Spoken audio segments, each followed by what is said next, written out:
আল্লাহর নিয়ামতের শুকরিয়া সদা সর্বদা আমাদের জন্য আদায় করার দরকার আছে না না?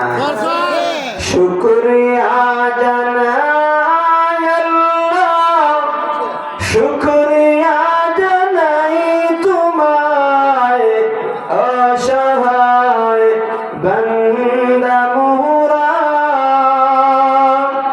বেঁচে আছি তোমার দয়ায়, অসহায় বান্দা মোরা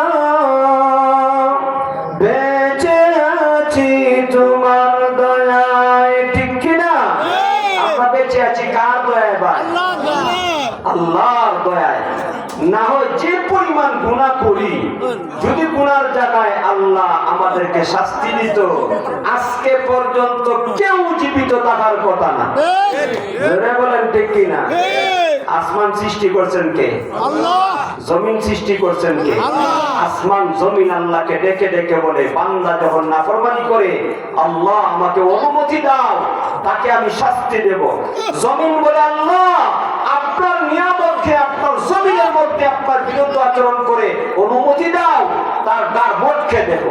বাতাস বলে, আমাকে অনুমতি দাও, আমি তাকে উড়াইয়া আটলান্টিক মহাসাগরে মধ্যখানে ফেলে দেব। আল্লাহ বলেন, ও আমার সৃষ্টিকুল, এদেরকে তো আমি আল্লাহ সৃষ্টি করেছি, আমি বড় দয়াবান, আমার বান্দাকে আমার হাত দ্বারা সৃষ্টি করেছি।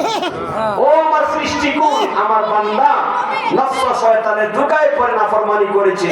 দেখি না নবী নাইবে নবীর কথা শুনিয়া যদি আবার আমার দিকে চলে আসে, আর আমার কাছে যদি জীবনের সমস্ত গুনার উপরে লজ্জিত হইয়া তওবা করে, ও আমার সৃষ্টিকুল তোমরা শুনো, আমার বান্দা পাহাড় পরিমাণ অপরাধ, আসমান পর্যন্ত যদি তার গুনাহ স্তূপ পৌঁছে যায়, এত বিশাল গুনাহ নিয়ে যদি আমার কাছে মাপ চায়, মুহূর্তের মধ্যে আমি আল্লাহ ক্ষমা করিয়া দিব।